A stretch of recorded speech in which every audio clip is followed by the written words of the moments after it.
শিক্ষা সংক্রান্ত গুরুত্বপূর্ণ আপডেটগুলো পেতে হলে অবশ্যই শুভেন্দু একাডেমি চ্যানেলটি সাবস্ক্রাইব করুন। পাশে থাকা বেল আইকনটিতে ক্লিক করে ভিডিওটি বেশি বেশি করে শেয়ার করুন। নমস্কার, আপনি দেখছেন শুভেন্দু একাডেমিক ইউটিউব চ্যানেল। খুবই গুরুত্বপূর্ণ একটা আপডেট ডিএ সংক্রান্ত।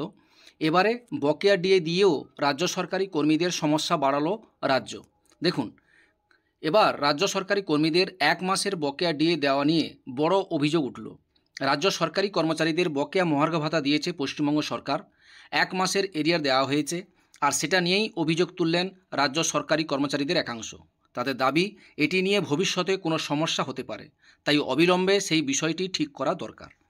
এক মাসের বকেয়া মহার্ঘ ভাতা প্রদানের ক্ষেত্রে ভুল তথ্য দেওয়া হয়েছে, এমনই অভিযোগ উঠল।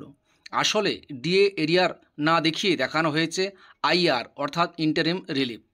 অ্যানুয়াল স্টেটমেন্ট ডাউনলোড করলে সেখানেও একইভাবে এই ভুল দেখা যাচ্ছে, আর এটি নিয়েই উঠছে প্রশ্ন।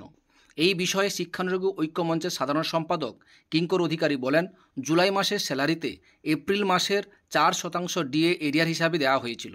এখন যখন কোনো বিদ্যালয়ের এমপ্লয়ি পে স্লিপ ডাউনলোড করছেন, তখন অদ্ভুতভাবে দেখা যাচ্ছে ডিএ এরিয়ার না দেখিয়ে দেখানো হচ্ছে আইআর অর্থাৎ interim relief. Annual statement download করলে সেখানেও একইভাবে এই ভুল দেখা যাচ্ছে। এটি সম্পূর্ণভাবে ভুল তথ্য। আমরা শিক্ষা দপ্তরের কাছে দাবি জানাচ্ছি, এই ভুল অনতিবিলম্বে সংশোধন করা হোক।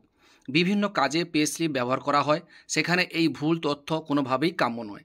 প্রসঙ্গত উল্লেখ্য, 2024 সালে মে থেকে রাজ্য সরকারি কর্মচারীদের 4% ডিএ বাড়ানো ঘোষণা করেছিল পশ্চিমবঙ্গ সরকার।